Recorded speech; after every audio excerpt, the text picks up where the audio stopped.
Welcome to On the Fringe. I'm Gavin. I'm here with my good friend, Dave Bowling. Dave Bowling. Dave Bowling, are you on a website today? I am currently looking at Polymarket and I found something that's Oh, very interesting. want to tell me what it is, bud? Yeah. So looking right now, Sunday morning on Polymarket, and there's a $337,000 volume on a question. What will Iran strike by March 31st? You've got the Al Zour refinery, 32% chance, yes. East-West pipeline, 29% chance, yes. So, this is part of an ongoing series we're going to have talking about poly markets specifically, but prediction markets generally, and how they're sort of shaping the world in very funny ways. So this is now a common feature of the world. There is a prediction market for everything. We have people taking bets on missile and drone strikes. And this is not, I would say, isolated behavior. So just this last week, Emmanuel Fabian, an Israeli journalist, reported that he was receiving death threats from Polymarket profiles because because people are betting on what the missile strikes are hitting. And in his report, he he said it hadn't hit something, and he got a message from a guy saying, "You made us lose $900,000. We will invest no less than that to finish you." Quote, Another said, quote, another said, and I quote, "You have 90 minutes left to update the lie. If you do this, you will solve the most serious problem you've caused yourself in life. If you decide not to correct it and leave the lie intact, you'll discover enemies will be willing to pay anything to make your life miserable." And these were shared with the Guardian paper. These have been authenticated. So, yeah, you now have people who are willing to threaten journalists to fabricate reports so they can come clean on a bet. Um, Dave, in what ways might this be a problem? I don't know. I mean, I guess if you're on the winning end of this, it could be a boon potentially.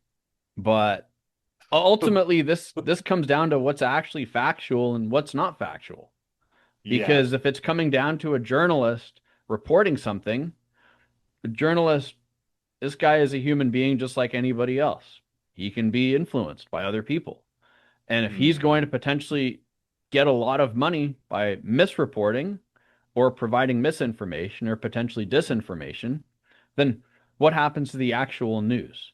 I mean, you have problems with the news media already in a lot of Western countries. People don't have a lot of trust in the news. It's down to, I think, 20 or 30% in total of people actually believe what's going on, what the news is reporting is actually factually true. But this is going to further weaken that credibility. So then where do people get their information and how do people have a real understanding of what the actual truth is that's out there? Well, I was thinking of, I mean, and we have covered this before. I was thinking of it in a slightly different direction, which is, how is this going to affect national security? Yeah. If you have hundreds of thousands of dollars waiting at the end of a payday, depending on where a missile hits.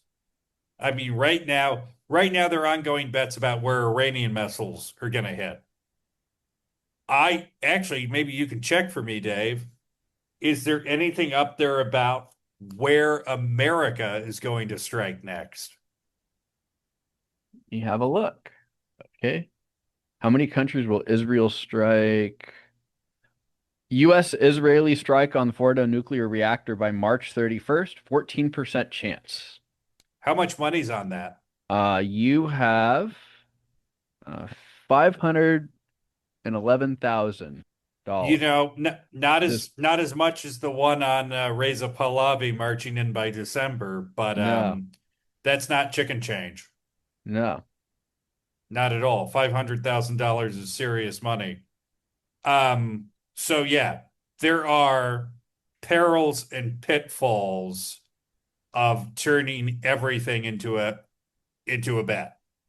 And we are knee deep in a conflict that is making that very, very clear. I believe there's still people being investigated in Israel for the poly market, or was that call Well, sheet? just to cap this off and add one more thing.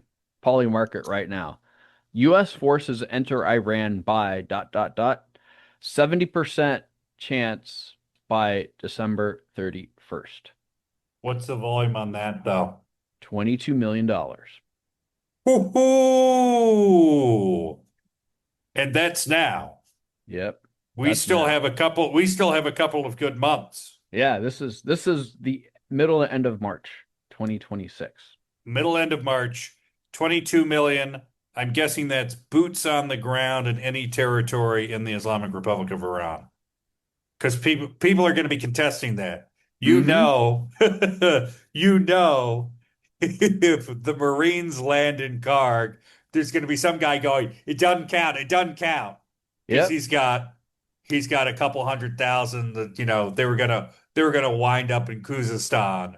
Mm-hmm. Oh, crazy, crazy world. Yeah. Yeah. Well, Dave, you want to lead us out? Yeah.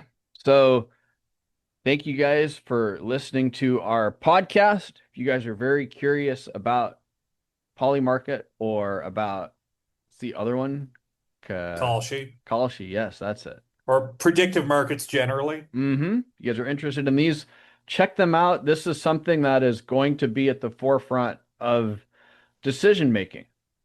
I think not for the decision makers, but for people that are sitting back and armchair quarterbacking what is essentially going on in national security decisions and also I think in business decisions and virtually Oh every my single God. facet of life.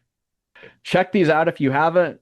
I'm not endorsing any of these, and I'm saying that. But I Mhm. will say, just to piggyback off of what Dave's saying, I would absolutely endorse no prediction market, but you need to be aware that they're out there Yep. because, like a lot of things that have popped up over the last couple of years, whether you like it or not, you're going to be living with it for a long, long time. So familiarize yourselves. hmm Yes. Know what's going on, and if you learned something new from our episode today, don't forget to like, comment, subscribe, or share it with a friend.